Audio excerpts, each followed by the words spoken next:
ici on voyait comment Kyrie Irving développe son dribble. Salut à toi, je suis Lucas du magazine sportif InVeo et ça me fait très plaisir que tu sois là aujourd'hui avec moi.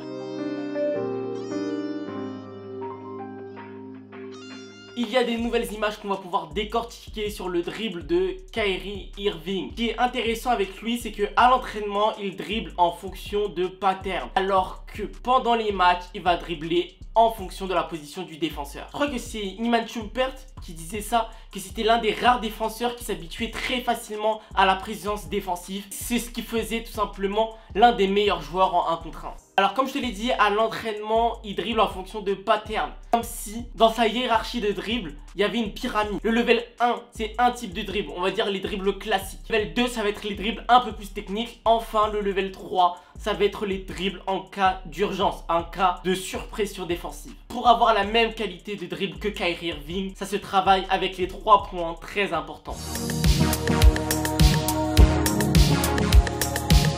Premièrement, il y a l'alignement de ton dribble avec le footwork. Regarde bien les triples de Kyrie Irving. Si tu regardes bien par exemple les dribbles de Paul George, de plein de joueurs comme ça qui sont vraiment excellents dans le dribble, ils arrivent toujours à coordonner le dribble et leur footwork. En vrai, c'est ultra efficace parce que tout simplement, si tu arrives à aligner ton dribble et ton footwork, tu peux être plus rapide, tu peux être explosif et tout simplement, tu peux changer de direction plus rapidement. Si tu changes de direction plus rapidement, ça veut dire que tu peux prendre plus facilement l'ascendant sur ton défenseur. Deuxièmement, avec l'alignement du footwork et du dribble, il faut qu'on parle aussi de l'explosivité.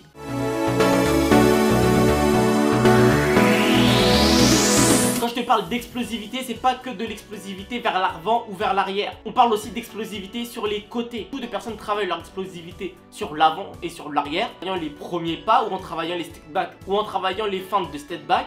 C'est tout aussi important de travailler les dribbles latéraux. En ayant de l'amplitude sur tes dribbles, tu vas cacher plus d'informations. Et en cachant plus d'informations, techniquement, tu as l'avantage sur ton défenseur. Travailler aussi le rythme dans tes dribbles. Arrête de tout le temps dribbler à la même vitesse. On n'arrive pas à comprendre, c'est pas le dribble en soi qui va déstabiliser le défenseur, c'est le changement de rythme. Tu peux faire un dribble extrêmement pété. Si tu le fais au bon moment avec le bon changement de rythme, c'est efficace à 1000%. Alors que tu peux tenter tous les moves touquets si au départ tu n'as pas de changement de rythme, bien se passer. S'il te plaît, travaille bien tes changements de rythme.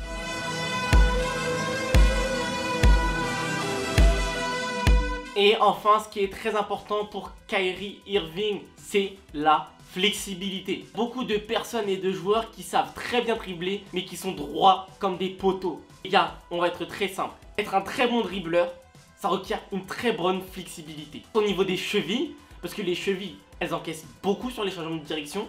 Au niveau du bassin, parce que avec vos changements de dribble, les hanches encaissent beaucoup. Les genoux aussi. C'est pour ça qu'à la fin de chaque entraînement, je te conseille de faire des assouplissements. Et toi alors, quel conseil tu donnerais à un débutant qui cherche à absolument améliorer son dribble? Moi, ton conseil en commentaire, n'hésite pas à t'abonner au magazine sportif InVeo et je te dis à très vite dans une nouvelle vidéo.